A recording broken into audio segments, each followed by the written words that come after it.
امریکی صدر نے خلیجی ممالک کے لیے آبنر ہرمز پر 20% فیس کی شرط واپس لے لی، بدلے میں بڑے پیمانے پر سرمایہ کاری کا مطالبہ کر دیا۔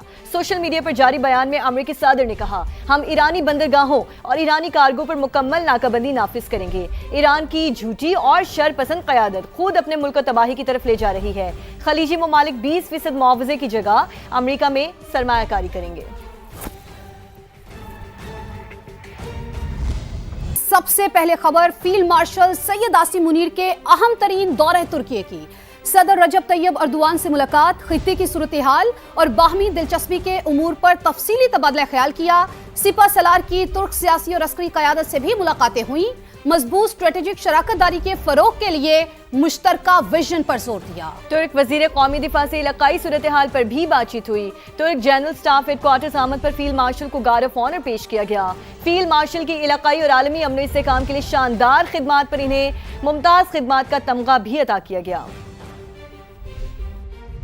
فیلڈ مارشل سید عاصم منیر کا برادر اسلامی ملک ترکیہ کا اہم دورہ۔ ترک صدر رجب طیب اردوان اور وزیر قومی دفاع یاسر گلیر سے ملاقاتیں، باہمی دلچسپی، علاقائی سلامتی اور دفاعی تعاون پر تفصیلی تبادلہ خیال۔ فریقین نے بدلتی ہوئی علاقائی صورتحال کے تناظر میں اسٹریٹجک شراکت داری مزید مضبوط بنانے کے عزم کا اعادہ کیا۔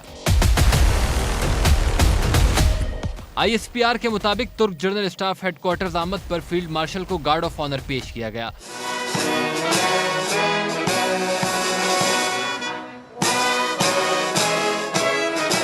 ترک چیف آف جنرل اسٹاف سے ملاقات میں علاقائی سیکیورٹی، پیشہ ورانہ عسکری تعاون اور باہمی دلچسپی کے امور پر گفتگو۔ دفاعی تعاون کے فروغ میں نمایاں خدمات کے اعتراف میں فیلڈ مارشل کو ترک مسلح افواج کے ممتاز خدماتی تمغے سے بھی نوازا گیا۔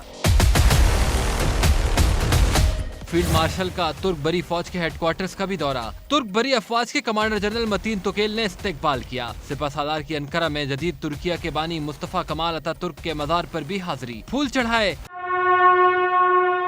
فیلڈ مارشل نے اتا ترک کی بصیرت افروز قیادت کو خراج عقیدت پیش کرتے ہوئے پاکستان اور ترکیہ کے غیر تاریخی تعلقات کو بھی اجاگر کیا۔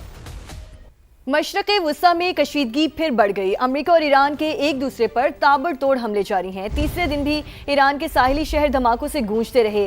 امریکہ کے ایران کے شہر بندر عباس، بوشہر، ماہ شہر اور جزیروں پر بھی فضائی حملے کیے گئے۔ ایران کا بھی بھرپور جوابی وار۔ آپریشن نصر 2 کا اعلان کر دیا۔ ایران کے امریکی بحری بیڑے پر کروز میزائلوں سے حملے۔ بحرین، کویت اور اردن میں امریکی اڈوں کو نشانہ بنایا۔ ابراہیم رضائی کہتے ہیں، امریکہ نے معاہدے کی تمام شقوں کی خلاف ورزی کی ہے۔ اور آپ کو بتائیں کہ ایران کے جزیرے قشم میں زوردار دھماکے سنے گئے ہیں۔ ایرانی میڈیا کے مطابق کیش میں پانی اور بجلی کی تنصیبات کے قریب امریکی راکٹ گرے ہیں۔ ایران کے صوبہ خوزستان کے شہر میں بھی زوردار دھماکے سنے گئے۔ کویت میں بھی فضائی حملہ ہوا، علاقے میں سائرن گونج اٹھے۔ کویتی حکام کے مطابق ہماری فوج فضائی حملے سے نمٹ رہی ہے، تو ایران کے جزیرے قشم میں زوردار دھماکے سنے گئے ہیں۔ ایرانی میڈیا کے مطابق کیش میں پانی اور بجلی کی تنصیبات کے قریب امریکی راکٹ گرے ہیں۔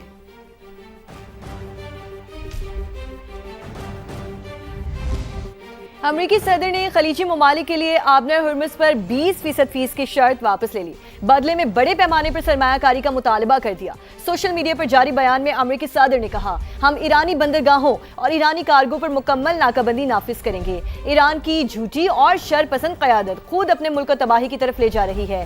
خلیجی ممالک 20% معاوضے کی جگہ امریکہ میں سرمایہ کاری کریں گے۔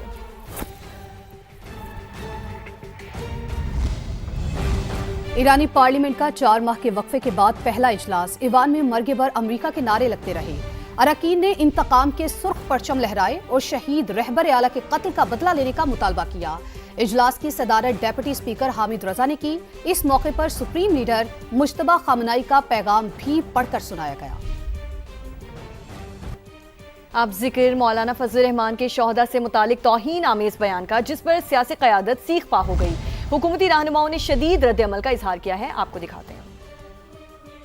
JUI سربراہ کا بیان شہداء کی قربانیوں کی توہین ہے، سیاسی قیادت ہم آواز۔ وزیر دفاع خواجہ آصف نے ٹویٹ میں لکھا کہ قربانی نظریے اور وطن سے وفاداری کے لیے ہوتی ہے، شہادت کو تنخواہ سے جوڑنا شہداء اور ان کے خاندانوں کی دل آزاری قرار۔ رانا ثناء اللہ نے کہا شہادت کا راز دنیا داروں اور تنخواہ داروں کی سمجھ سے بالا تر ہے، یقین محکم ہی ہماری آزادی اور بقا کا ضامن ہے۔ وزیر اطلاعات عطا تارڑ نے شہداء کو پوری قوم کا فخر اور قومی غیرت کی علامت قرار دیا، کہا وطن پر جان قربان کرنے والوں کی عظیم قربانیوں کو کسی دنیاوی پیمانے سے نہیں تولا جا سکتا، شہداء کے بارے میں سیاسی گفتگو کی کوئی گنجائش نہیں۔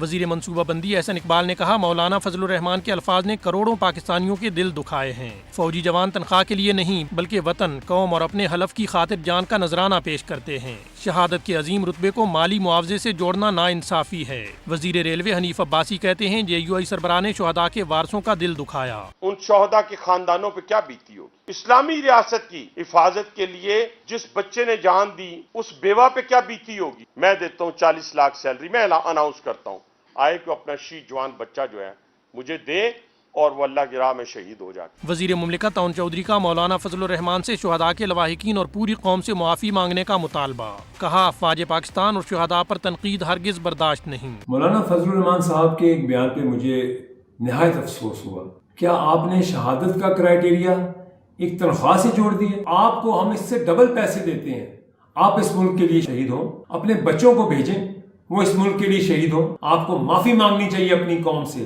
اپنے شہداء سے، اپنے اس ملک کے جوانوں سے۔ وزیر پارلیمانی امور طارق فضل چودھری نے کہا پاک فوج صرف ایک ادارہ نہیں بلکہ قومی وقار، سلامتی اور بقا کی علامت ہے، شہداء کے لہو سے لکھی گئی تاریخ کسی سیاسی بیان سے مٹائی نہیں جا سکتی۔ شہادت ہے مطلوب و مقصود مومن، نہ مال غنیمت نہ کشور کشائی۔ وفاقی وزیر مواصلات عبدالعلیم خان کا افواج پاکستان کو سلام اور شہداء کو زبردست خراج عقیدت۔ سوشل میڈیا پر اپنے بیان میں کہا پاک فوج پاکستان کی سلامتی، استحکام اور دفاع کی علامت ہے، وطن کے دفاع کے لیے جانوں کا نذرانہ پیش کرنے والوں کی قربانیاں فراموش نہیں کی جا سکتی۔ قومی اداروں کے خلاف اشتعال انگیز بیانات اور دشمن کے پروپیگنڈے کو تقویت دینے والا طرز عمل قابل مذمت ہے۔ سیاست اپنی جگہ مگر ملک و قوم کے محافظ اداروں کا احترام سب پر لازم ہے۔ افواج پاکستان وطن کی حفاظت کے لیے دن رات سرحدوں پر موجود ہیں، دہشت گردی کے خلاف جنگ ہو یا قدرتی آفات، پاک فوج نے ہمیشہ قوم کا ساتھ دیا۔ سیکیورٹی اداروں اور پاک فوج نے ملک و قوم کی خاطر بے شمار قربانیاں پیش کی، پوری قوم اپنی افواج کے ساتھ کھڑی ہے اور ہر قسم کے پروپیگنڈے کی بھرپور مذمت کرتی ہے۔ مولانا فضل الرحمان کے بیان پر PTI بھی برہم۔ بیرسٹر گوہر کہتے ہیں تنخواہ تو کیا، دنیا کے سارے خزانے شہادت کی قربانیوں کے نعم البدل نہیں، شہداء کو سیاست میں نہیں گھسیٹنا چاہیے۔ سندھ کے سینئر وزیر شرجیل انعام میمن بولے وطن پر جان قربان کرنے والے شہداء اور غازی قوم کا فخر ہیں، ان کی قربانیوں کو معمولی قرار دینا افسوسناک بات ہے۔ خالد مقبول صدیقی بولے اقوام عالم میں پاکستان کے قدر و قیمت افواج پاکستان کے طفیل ہے، سب کو اپنے سیاسی مفادات کو قومی مفاد کے تابع رکھنا چاہیے۔ سابق صوبائی وزیر فیاض الحسن چوہان نے مولانا فضل الرحمان سے معافی مانگنے کا مطالبہ کر دیا۔